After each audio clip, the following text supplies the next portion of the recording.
মানৱ সভ্যতাৰ গুৰুত্বপূৰ্ণ আৱিষ্কাৰসমূহৰ ভিতৰত অন্যতম হ'ল বিদ্যুতৰ আৱিষ্কাৰ। আধুনিক জীৱনৰ প্ৰায় প্ৰতিটো বস্তুৱে বিদ্যুতৰ ওপৰত নিৰ্ভৰশীল।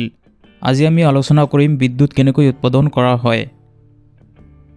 বিদ্যুৎ উৎপাদন কেন্দ্ৰত সাধাৰণতে ইলেক্ট্ৰিক জেনেৰেটৰৰ সহায়ত যান্ত্ৰিক শক্তিক বিদ্যুৎ শক্তিলৈ ৰূপান্তৰিত কৰা হয়।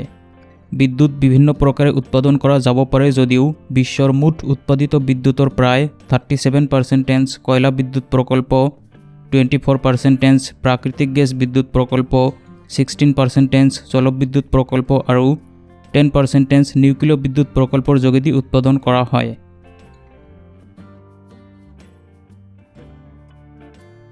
কয়লা বিদ্যুৎ প্ৰকল্পত কয়লাত সঞ্চিত হৈ থকা ৰাসায়নিক শক্তিক তাপশক্তি, যান্ত্ৰিক শক্তি আৰু শেষত বিদ্যুৎ শক্তিলৈ ৰূপান্তৰিত কৰা হয়।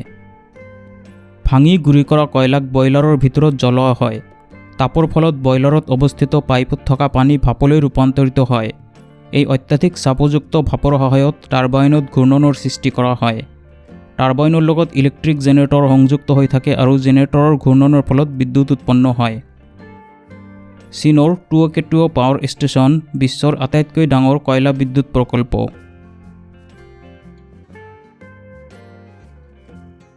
প্ৰাকৃতিক গেছ বিদ্যুৎ প্ৰকল্পত প্ৰাকৃতিক গেছত সঞ্চিত হৈ থকা ৰাসায়নিক শক্তিক তাপশক্তি, যান্ত্ৰিক শক্তি আৰু শেষত বিদ্যুৎ শক্তিলৈ ৰূপান্তৰিত কৰা হয়। কম্প্ৰেছৰৰ সহায়ত কম্প্ৰেছ কৰা বায়ুক প্ৰাকৃতিক গেছৰ লগত মিশ্ৰিত কৰা হয় আৰু ইয়াক প্ৰজ্বলিত কৰা হয়। প্ৰজ্বলনৰ ফলত মিশ্ৰণৰ সম্প্ৰসাৰণ হয়। এই প্ৰক্ৰিয়াত সৃষ্টি হোৱা চাপৰ দ্বাৰা টাৰবাইনত ঘূৰ্ণনৰ সৃষ্টি কৰা হয়। টাৰবাইনৰ লগত ইলেক্ট্ৰিক জেনেৰেটৰ সংযুক্ত হৈ থাকে আৰু জেনেৰেটৰৰ ঘূৰ্ণনৰ ফলত বিদ্যুৎ উৎপন্ন হয়। প্ৰথম টাৰবাইনৰ পৰা নিঃসৰণ হোৱা উত্তপ্ত গেছৰ দ্বাৰা হিট ৰিকভাৰী ষ্টিম জেনেৰেটৰত অৱস্থিত পাইপত থকা পানী ভাপলৈ ৰূপান্তৰিত কৰা হয়। এই ভাপৰ সহায়ত দ্বিতীয় টাৰবাইনত ঘূৰ্ণনৰ সৃষ্টি কৰা হয়। টাৰবাইনৰ লগত ইলেক্ট্ৰিক জেনেৰেটৰ সংযুক্ত হৈ থাকে আৰু জেনেৰেটৰৰ ঘূৰ্ণনৰ ফলত বিদ্যুৎ উৎপন্ন হয়।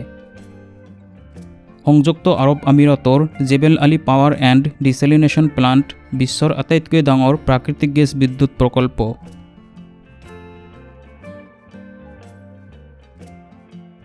জলবিদ্যুৎ প্ৰকল্পত নদী বান্ধৰ এফালে অৱস্থিত জলাধাৰৰ পানীত থকা স্থিতি শক্তিক যান্ত্ৰিক শক্তি আৰু শেষত বিদ্যুৎ শক্তিলৈ ৰূপান্তৰিত কৰা হয়। নদী বান্ধৰ ফলত জলাধাৰত প্ৰচুৰ পৰিমাণে পানী জমা হয়। বান্ধৰ তলপিনে এক সুৰংগ থাকে যাক পেনষ্টক বুলি কোৱা হয়। স্লুইচ গেট খুলি দিয়াৰ লগে লগে মাধ্যাকৰ্ষণৰ প্ৰভাৱত জলাধাৰৰ পানী পেনষ্টকৰ ভিতৰেদি তীব্ৰ বেগেৰে বান্ধৰ আনটোফালে গতি কৰে। পেনষ্টকৰ শেষ মূৰত টাৰবাইন অৱস্থিত। পানীৰ তীব্ৰ বেগৰ ফলত টাৰবাইনত ঘূৰ্ণনৰ সৃষ্টি হয়। টাৰবাইনৰ লগত ইলেক্ট্ৰিক জেনেৰেটৰ সংযুক্ত হৈ থাকে আৰু জেনেৰেটৰৰ ঘূৰ্ণনৰ ফলত বিদ্যুৎ উৎপন্ন হয়। চীনৰ থ্ৰী গৰ্জেছ ডেম বিশ্বৰ আটাইতকৈ ডাঙৰ জলবিদ্যুৎ প্ৰকল্প আৰু বিশ্বৰ আটাইতকৈ ডাঙৰ বিদ্যুৎ উৎপাদন কেন্দ্ৰ।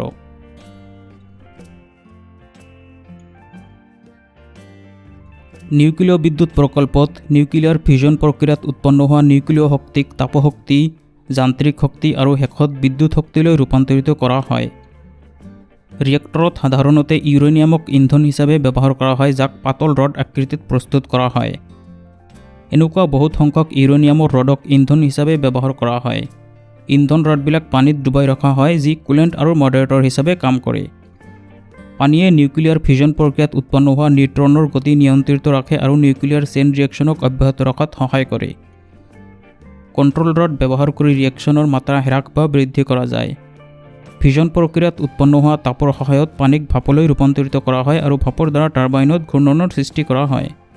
টাৰবাইনৰ লগত ইলেক্ট্ৰিক জেনেৰেটৰ সংযুক্ত হৈ থাকে আৰু জেনেৰেটৰৰ ঘূৰ্ণনৰ ফলত বিদ্যুৎ উৎপন্ন হয়।